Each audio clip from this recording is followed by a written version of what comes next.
But you know, when we're living life, it's not lights, camera, action. It's not a movie. My mother at the age of 17, a senior in high school, was approached by my father. My mother stuttered over her words as she very shyly and nervously approached my father, responded, says, "What do you mean we're pregnant?" "No, you're pregnant." At that point in time, he began to speak to my mother. It wasn't just her that he was speaking to. He was also speaking to the baby that was inside of her stomach. "That's not my son." And it seems like sometimes that the baby just leaps inside when they hear mama sing. Maybe that nursery rhyme, or maybe sings the baby to sleep. "That's not my son." Before I came out the stomach, I said, wah. I was broken. And so I grew up my entire life with a broken heart that I could not heal. That kid that always was looking for some type of affirmation from their father. I was looking for dad in the stands. Maybe one day he would show up. He wasn't there. All through elementary school, middle school, high school, he wasn't there. When I went to prom, he wasn't there. When I got my full academic scholarship, daddy wasn't there. When I had my own radio show, sophomore class president in college, captain of the basketball team. When I went on to find the love of my life, my girlfriend for life, and we tied the knot. I had my 2 identical, beautiful babies. He wasn't there. And so I called everywhere. I called Dallas. I couldn't find him. They said, "Man, try California." I called and I called, and they said, "Man, he's not here." I said, "Well, man, does he work 24/7 or what?" And then finally they told me, said, "Man, little man, we didn't want to break this to you, but your daddy is homeless, man. He's struggling on that stuff, man, crack cocaine. He just comes here to use the bathroom, sometime to get a little something to eat. Sometime he'll crash on the couch. But I'll make sure, little man, that he's here the next time that you call. 3 o'clock tomorrow? Got you." When I made that call, I didn't even know how to respond. Do I call him Clarence? No, I couldn't call him Dad because he's never been there. I said, "Is this Clarence?" He said, "Yeah." "How you been?" But I really wanted to say is, "Where have you been?" It was a short conversation, but in that one conversation, everything changed. Be careful what you say. See, he said that he heard something so deep inside when his son talked to him for the very first time. And it caused him to move all the way from California. He got on the Greyhound bus and came to Dallas. He said it was something in my voice. And so when he came back, he was still homeless. He was still that guy that would go down 35 North and 8th Street by the Bank of America Tower, pushing a buggy with things piled so high that he couldn't see around or on top. He was just that guy pushing a heavy load going nowhere. See, I tend to think that maybe the things that was piled so high inside the buggy represented how he felt on the inside, weighted down by his past and the guilt and the shame of not being there as a father. Yeah, I wasn't the only one. But I was able to speak to my father. We were sitting inside of Wendy's, not trying to do a plug for a restaurant or anything. It was just a reality. I remember walking inside and we're looking up. He's like, "Oh, I'll take a number 1. I said, "Daddy, I'm not rolling like that. I need you to order off on the right side, the value menu. You get 3 items, I get 3 items for $1. That's 6 plus the tax. That's about $6.50. And I remember sitting at the table for the first time, looking at my father, said, "Wow, look at his eyes.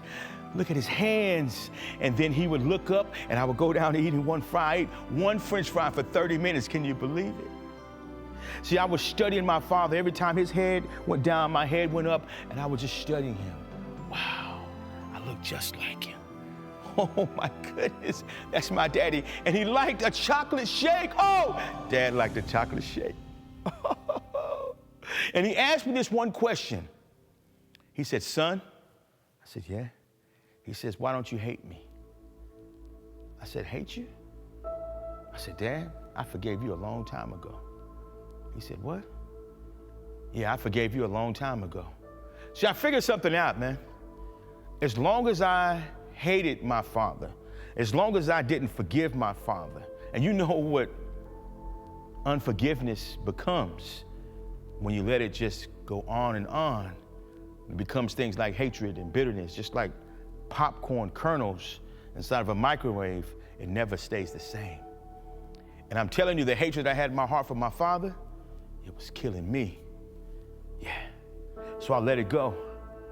But it took almost 8 years from age 16 to 24 before I met him when I started making the decision that I forgive Clarence. I said it just about every single day until it went down from my head down to my heart, and I actually believed it. So when I met him when I was 24, he was already forgiven. When I told him I forgave him, what he said to me was profound. He said, now I can go home in peace. I was like, cool, let's pack it up. Let's get back to his place. Yeah, I helped him to get off the streets. I helped him to get off drugs. I helped him to get his medication and to get his Social Security disability check too as well. We had a new, fresh start.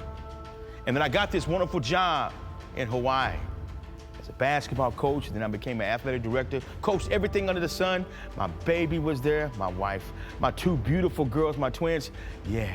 We're there, and they don't believe in the lights and things of that nature, man. They just let the stars shine. That's how they do it there. And so someone came up to the door in pitch dark black, and they knocked on the door. Hey, is Curtis Jackson here? I said, depends on who's looking. Yeah, I'm sorry. It's me. They said, Curtis, I'm sorry to give you this story, but your dad is dead. I said, what? Wait a minute. I've known him from age 24 to 28. That ain't right, man. It's definitely not fair. In fact, it's messed up. Have you ever had a moment where you said to yourself, man, that's messed up? Well, that was my moment. So I remember flying from Hawaii all the way back to Dallas, AKA Oak Cliff, walking inside the chapel looking for my father for the last time. And as I surfaced over the chapel, I could not find my father. Is that in a vase? See, I didn't know that the last time I would really see him and sit down and talk to him would be inside of a Wendy's over a hamburger. I didn't know that that would be my last opportunity to say to him, I forgive you, and I let it go. So that moment became very, very precious. And you know, I figured it out. As I sat inside the pew after walking inside, you know when you try to go in very quietly and respectfully? But every time I took the step inside of the chapel, I heard, because there was only 3 people in there. And it was me, it was the priest, and the landlord. Those are the only 3 people that came to my father's funeral. And then it dawned on me, when my dad says, I can go home in peace, he meant R.I.P., rest in peace. See, I gave him the one thing that he could not give himself, forgiveness. And I think from that time to the end of time, his time, he began to rest in peace before he rested in peace. See, that's the thing that nobody really deserves, but that's what makes it so powerful. They don't deserve the forgiveness, but we give the forgiveness. At that particular point in time, not only did it give my father freedom, but it took off the monkey off of my back, and I could stop hating him for once and start looking past everything he didn't do, everything he didn't say, and all those times he did not come, and I could focus on right now. And that moment was mine, that moment was his. When I talk about my daughters being born, they had an incredible time getting into this world. The doctor said at that particular point in time that, man, we don't believe that they may last 2 months when they're born. You see, one baby was laying on top of the other baby, and that baby was dying. And so I made this courageous move to have both of them born early, knowing that they may only last 2 months. But before they did that, man, I made this commitment within my heart to call one baby Diamond and one baby Emerald, believing that one day they'll be strong and they'll be beautiful, God's precious jewels. And they came out fighting with tubes down their throat, needles in their head, and I would sing the ABC songs as I waved at my baby, and I was saying, if I could just have the strength to stay in their life. Well, now my babies, fast forward now, 23 years of age. They're strong and beautiful now. But I'm here to tell you today that my story ended beautifully because I took back the pen of hatred. I took back the pen of unforgiveness. And I started to write with grace and forgiveness. And not only did my life turn out great, but I was able to release love to my babies and not carry on hatred for my father. Not share what you're dealing with. And I'm hoping that you'll live strong, not by holding on to things that are not worth holding on to, but letting go so you can grab a future that's worth living.